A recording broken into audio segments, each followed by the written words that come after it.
The Charon Incident. An original series by Charlie C.C. Thomas.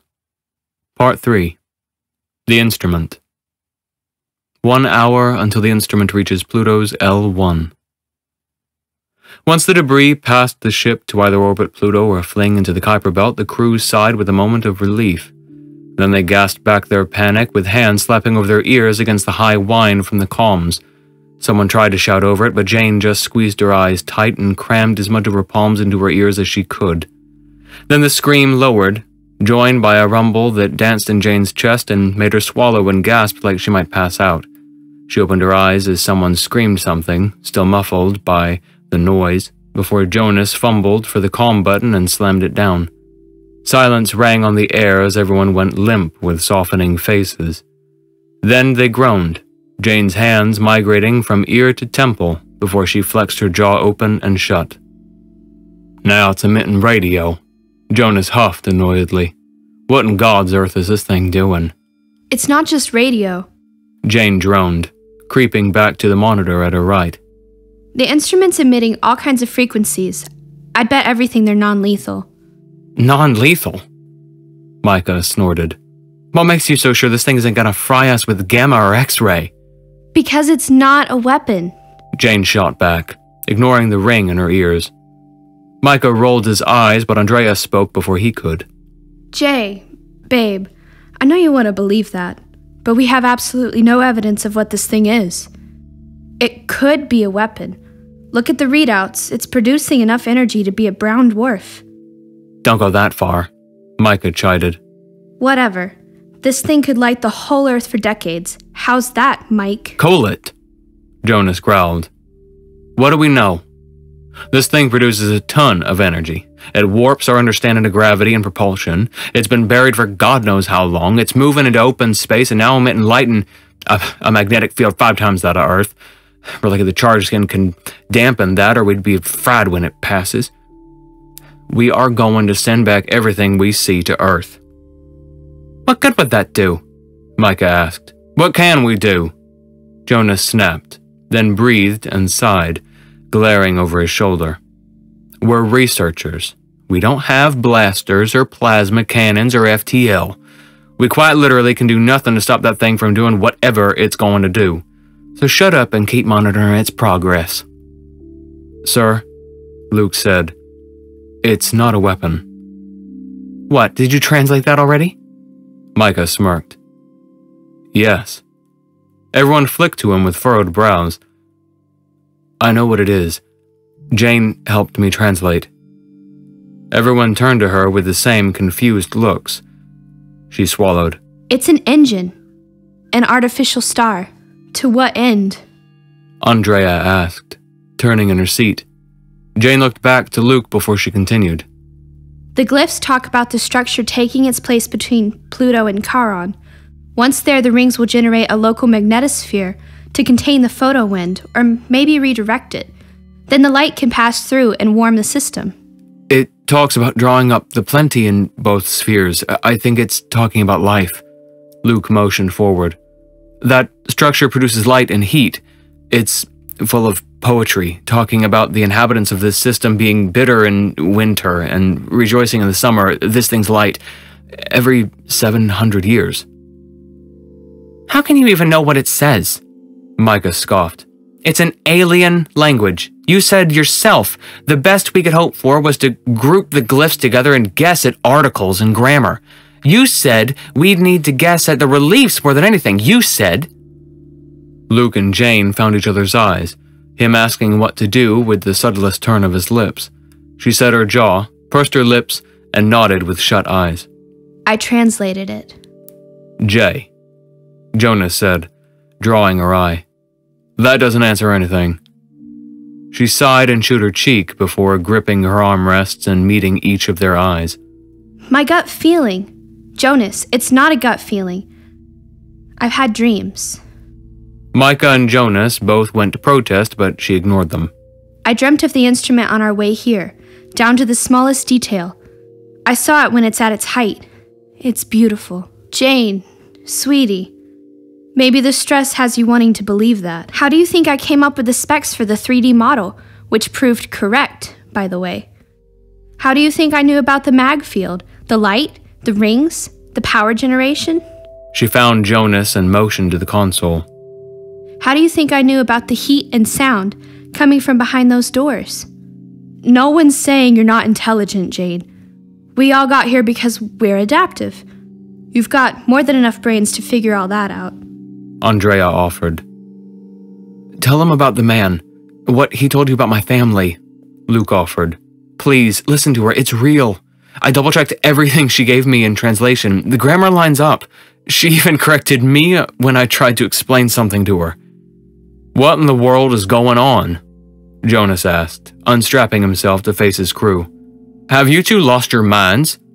When we started our approach, I saw a man who spoke with me and told me things. Things I couldn't know. Jane began. He told me about Luke's parents. About Micah growing up on a farm and falling in love with the stars before something awful happened that made him abandon his faith. She met Micah's eyes and his face went red, contorting like he might scream at her. He told me about your son, Jonas. How you never wanted to lead this mission. You just want a quiet life to raise your boy as best as you can with his disability. And the baby girl your wife's pregnant with. Jonas's eyes went wide as his jaw went slack and he furrowed his brows. How?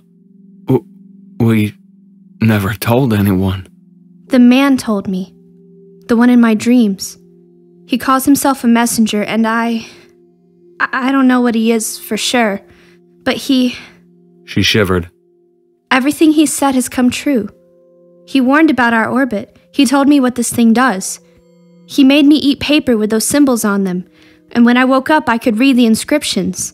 She looked between everyone as they gawked at her. She sighed and motioned to Jonas, caught between desperate and annoyed. Right now, the magnetic field's approaching our ship with a second one extending just beyond the outer ring. Check it. Jonas, after blinking the days away, read the monitor and slowly crept back up to her face, nodding. The temperature's rising too, isn't it? It'll be identical to Mars's orbital plane. And look at the bodies. There's activity below the surface that isn't seismic. Andrea turned away as Micah unstrapped himself and pushed to the forward console. All of them looked back at her, eyes unblinking as they swallowed, or gasped, or clenched their jaws. It says the structure will exceed the L1 to be exactly between Pluto and Charon, Luke added, but they ignored him. A man in your dreams told you all this? Jonas asked. He told you? Micah whispered, almost hissed. Jane met his reddening eyes. I won't say it here. I won't say it at all if that's what you want. He blinked and swallowed hard, nodding as he slunk away from the console to his seat, picking up his tablet and going over the readings a third and fifth time. But what is this guy? Andrea asked. He calls himself a messenger. He can't be human. But I'm not so sure he's an alien. What, God's talking to you now? Micah said absently. With everything going on, I'd think even you would be open to that option at this point. Jane murmured. But no, I can't say for sure. Just, look, he's tied to the instrument, a caretaker, and he says we're here to just wait and observe. It's what the creator of this thing wants. What? Jonas asked. Look, honey, you need to start from the top or we'll get everything backwards. Jane sighed and nodded, undoing her straps as she told them about her dreams, what happened in each of them as best she could remember, up to the last.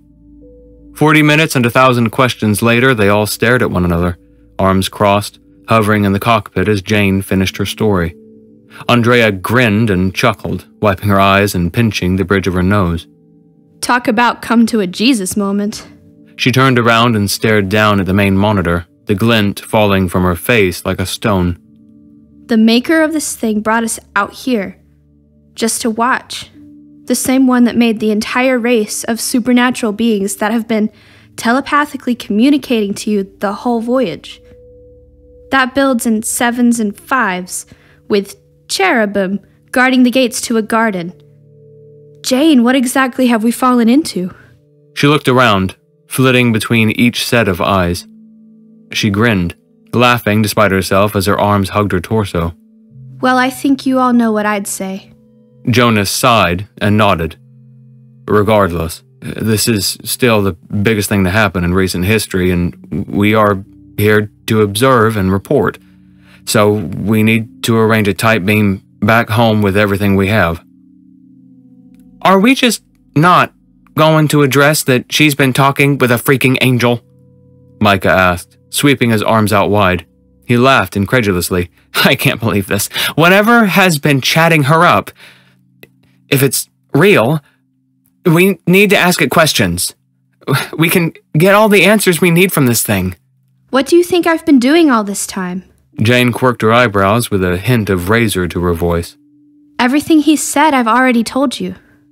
Then you need to ask him specific questions. Get specific answers. Andrea piped in, motioning to Jane. She looked into Jane's eyes a moment before clearing her throat and clenching her jaw. What if we artificially induce it? Jane furrowed her brows. Like a trance? Somnum, Jonas offered distantly, his hand absently stroking his jaw. We put you to sleep so you're not interrupted. We'll go over a list of questions. Then we pull you out and get our answers. Excuse me, do I get a say in this? Jane chuckled nervously. Are there other options? Luke asked. We won't do it if you refuse, Jonas added. Yes, we will, Micah said with a laugh. This is potentially contact with either aliens or God. I don't care if she's apprehensive or not. She needs to do this so we can document what's happening. You can't just sedate someone against their will, Andrea shouted. Come on, man. Jonas's face twisted in aggravation as all of them verged on screaming at one another. Jane flitted back and forth before stopping on the feed tracking the instrument, golden and glowing with warm sunset light as the rings spun around the glittering diamond, the whole thing coasting through the black with an opalescent trail behind. She sighed and brushed her fingers on the screen. All right, she shouted, face still calm as the others tapered off into silence. Make your list of pertinent questions. You've got 10 minutes. That's not enough time, Micah protested. I want to see this thing come to life. I'll not be asleep when it ignites, Micah. The words were cordial enough, but her glare was like the barrel of an unfired rifle. 10 minutes, Jonas repeated. That'll be plenty. 10 minutes later, they reviewed the questions, drilling them into Jane's head until she could repeat back the gist of it for the messenger in her dreams. A meager 15 questions. Some she thought were stupider than others, though a few might be worth her time. The exact nature and relationship of the messenger and his creator, the operations of the structure's power generation, among others. 10 minutes later, and they led Jane to her quarters, laid her on her bed, and activated the somnum system that kept them asleep a week at a time on the journey out. Her eyes fluttered shut with everyone huddled outside her door as the waking world bled away to gray, then rainbows and white, before they opened on a 5-sided platform and the flaming diamond amid the rings. She blinked and smiled as the warmth bathed her in gentle waves, rustling down her long hair like she had when she was a girl, and breathed the sweet metallic perfume of the instrument. She shut her eyes and took a moment to bask, arms out with a gentle twirl as the warmth enveloped her inside and out. But she had business and a time limit. She turned all around, calling for the messenger with hands either side her mouth. I'm here, Jane, he said behind her, making her whirl to look up at him. Is this real time? No, but soon enough. She smiled and looked around quickly before she rolled her eyes and remembered to ask the first question. What are you? In all truth, what are you? An alien? AI? Angel? I know why you've come.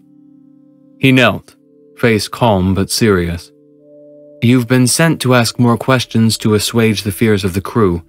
I will answer them, but I've been instructed to do so elsewhere. She furrowed her brows, mouth open in a question as he offered her his hand. She looked between it and his shining alabaster face before she set her mouth and slid her fingers over his, warm as candle flame but without the sting. Then he closed his massive hand around hers, and the brilliance flared for an instant before every color went negative and bled away to the sterile white of the shuttle passage to the cockpit. The messenger stood to his full height, yet somehow contained within the ship. His porcelain skin glowed like fire, running in rivers of molten plasma as his hair, short and curly, glimmered like a winter sun at midday. His eyes rippled like water but shone with bottled lightning that pulsed in his veins, even through his blazing white tunic. Jane stared, eyes wide and wider as she gasped and whimpered, body yearning to bolt and scream but frozen in place as the messenger looked down and smiled the same gentle smile he had in the garden. Come, sister. There's work to be done. And for all the madness of his appearance, his voice, though strange, was not so terrifying as she would have thought. Then he turned, her hand still in his, and led her through the cockpit door, somehow bending to fit through until they both stood at the back, with the other four waiting patiently for Jane to wake and bring them news. The messenger let go of Jane's hand, and his light exploded like a small sun. Everyone jumped and screamed, scrambling through the weightlessness for a sure hold before they found the messenger and screamed even louder. They shielded their eyes and trembled, pushing as far back as they could before the messenger spoke, voice no more terrible than before. Fear not, he said, for I come with good news. What are you? Jonas shouted, voice breaking as he tried and failed to look through his fingers. I am a messenger and servant of the Most High God. Jane shut her eyes and trembled at that, the truth no longer able to stand idle in the back of her mind. Had there been any gravity, she would have stumbled against a wall to hold herself up, but she only listened and shivered. I am the husbandman of the garden within the instrument, and witness to the awakening of these great spheres. What do you want? Micah shrieked, neck craned so Jane couldn't see his face, shoulders shaking, hands trembling where they tried to shield the light. I've come to make your purpose clear. Then the light dimmed as Jane blinked and pushed herself into something like an upright position. The man, messenger, angel, didn't change. The brilliance never lessened. He didn't become more human. He was living fire and lightning and light, but it was contained. He lowered his hands to his sides and knelt on the floor, fixed there like there were gravity, and smiled, the gentle, knowing, fatherly smile, as the other four blinked and faced him, gawking. You're real, Andrea's voice tapered off as she stared, tears pooling under her eyes without gravity. You were called here by the Lord to bear witness to something beautiful, that you might know His glory and the might of His strength. The instrument? Jane asked beside him. He looked over his shoulder at her with his kind, fiery eyes and smiled, every tooth like molten diamonds. Yes, little sister. You'll all watch as the instrument takes its place between Pluto and Charon. There it will ignite and bathe the system in light and heat, so what lives beneath and what slumbers below can reach up and thrive for a time. To rejoice in the light of summer, Luke whispered, and the man found him with a small nod. And the life of spring, yes. He motioned to the windows, and the cockpit vibrated as the shield slid away, but no one took their eyes off the messenger. Soon the instrument will take its place. Come and watch it with me. It's one of the most beautiful things I've seen. Then he stood, somehow fitting perfectly in the space while being twice everyone's height and not bent over. But a warning. You shall not interfere. You were called to watch, but take no action against the instrument or I will cut you down. He didn't sound threatening, just stating a hard truth, and though he didn't have a weapon, he probably didn't need one. You were given dominion over all the earth, and all that's in it. But here, among the other spheres, your dominion is ended. Remember that ever else you are guests and have no authority save the Lord's. Here you sail the waters of my host. Here we rule, not you. Jane swallowed and coasted beside the messenger, looking up at him. We'll watch, and we'll report back what we see. He looked down at her with a grin and nod. I know, little sister, and that's good. Now go to the windows. The ship lurched around them, swiveling until the nose faced the instrument. It begins. Everyone looked over their shoulders and stared. Even Micah lowered his arms and leaned closer like a child at a shop window. The instrument crawled to a stop with Pluto's curving horizon behind the rings, turning like cogs. The diamond-shaped pyramid at the center didn't glitter. It shone gold. Warm light seeped off every groove until it lit the planet's face. Its rings spun around their orbits and flipped over one another faster and faster until the diamond was almost a blur inside. The light mounted, shining through the gaps in radiant beams as every sound was sucked out of the air, even their breath and heartbeats. Where it caught the crystal spires, arcing rainbows burst like hot plasma until they all merged in an aurora that blanketed the space around the instrument. The ship rattled and hummed, something rumbling in Jane's ears and chest as the rings slowed, letting out more and more light.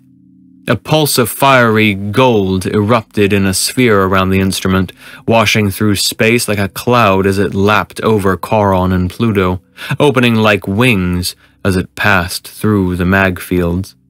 The rings slowed into a gentle, constant turn, one tilted more than the next, so the inner ring was at the equator and the outer at the poles. Jane let out a silent breath as tears collected under her eyes. Her chest ached, throat tight as the warmth bled through the windows and kissed her face, seeping through her uniform and wrapping her like her father's strong, safe arms. The light flowed off the instrument in arcs of 100 shifting colors, bright and alive like fire as it traced the magnetic fields, seeping into Pluto and Charon's Earth, mixing with the white fog that rose out of the crater. Then steam burst off their faces, launching up so fast and violently that the vapor threw up into space and kept rising until it surrounded the instrument and made a channel between planet and moon. Steam and gas became atmosphere as the gentle waves of light and heat lapped at their surfaces. "Jonas," Michael whispered in the crisp silence, but Jane couldn't look away from the shining golden gem. "These readings, they don't make sense." Then Andrea piped in. The surface. The drones are still active. Jonas, look at the feed. Something's spreading over Charon. The soil's turning green. There's liquid on the surface. "Something's moving in the atmosphere," Luke shouted, scrambling closer to a monitor. "Look, it's flying!" "What is it?" Jonas asked. "Send the drones to the surface. I want to get as much documented as possible." Then he looked over his shoulder and cleared his throat. "May we send the drones down to document whatever's happening on Charon?" Jonas Grimm, the messenger said. "You were called to witness. Bear witness for all to see. And when you take the news back, give it freely to all, that no one should be deprived of your testimony." Jonas didn't face the messenger, but he nodded and thanked him as everyone busied at this monitor and that, rushing around the cockpit and the whole shuttle. But Jane kept still beside the messenger and smiled as the instrument breathed another wave of golden light, like clouds of rainbow fire. "Thank you for letting me, us, see this in person," she said with a catch in her throat. The messenger chuckled, drawing her eye up to his perfect, terrifying face. "Don't thank me, sister. We are both but servants. Give thanks to the Lord in all things." She nodded with a chuckle and pulled the beanie from her head to soak up the puddle of tears under her eyes so they wouldn't blind her. "Thank you, God, for sending us here to see, for placing your angel in my path. Thank you for the privilege of being the ones to bring this back." She stared as the instrument spun, sending off a spray of arching rainbows in an impossible design around the rings, glittering in the spray from both bodies. It arched throughout the golden sphere surrounding the whole system, the light blending and stretching like clouds until they broke apart into pockets of gasoline. Jonas! Jonas, it's a whole ecosystem! Micah shouted and laughed hysterically, rushing his arms around Luke as they both cried aloud together like brothers, floating away with the momentum of the embrace. Listen, Andrea said, turning the comms back on. It screeched at first, then calmed into a low rumble that set Jane's hairs up before a series of wafting high tones swam together. A chorus of short notes speckled the song, then a thunderous bass blasted and lilted, running complementary the higher. It's the structure. Wait, there's something else, Jonas said, fingers flitting over a tablet until the comms rang with a wild cacophony of chirps, cries, roars, and hoots. It's from the drones in the crater. There's a whole world in there. Micah laughed. We'll be exploring for centuries at this rate. Weren't you griping about staying here for too long? Andrea prodded. They can send another team with supplies, Micah joked. I'm never gonna leave now. How quickly they forget. The messenger said low so only Jane could hear. Not all of us. She whispered. And because of them, we'll have more to report. All things will work for the Father's will. Indeed, the messenger said, watching the golden waves pulse with a calm, pleased face. And whether it was his first or 100th time seeing the instrument work its music, Jane smiled up at him, content to watch his face as much as to see spring blossom beneath the light of the instrument. Hey y'all, if you liked that story, make sure to let me know with a like, comment, or share. And if you want to hear more from me, a subscribe always helps. Plus, there's a ton of other stories for you to check out. Alright, I'll see y'all in the next one. Bye.